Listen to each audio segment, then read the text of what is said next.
أعوذ بكلمات الله التامة التي لا يجاوزهن بر ولا فاجر،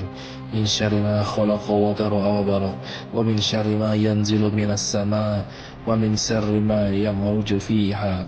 ومن شر ما ذرأ في الأرض، ومن شر ما يعرج منها، ومن شر فتن الليل والنهار، ومن شر كل طارق إلا طارق يترك بخير يا رحمن. حسبنا الله ونعم الوكيل، نعم المولى ونعم النصير، لا حول ولا قوة إلا بالله العلي العظيم.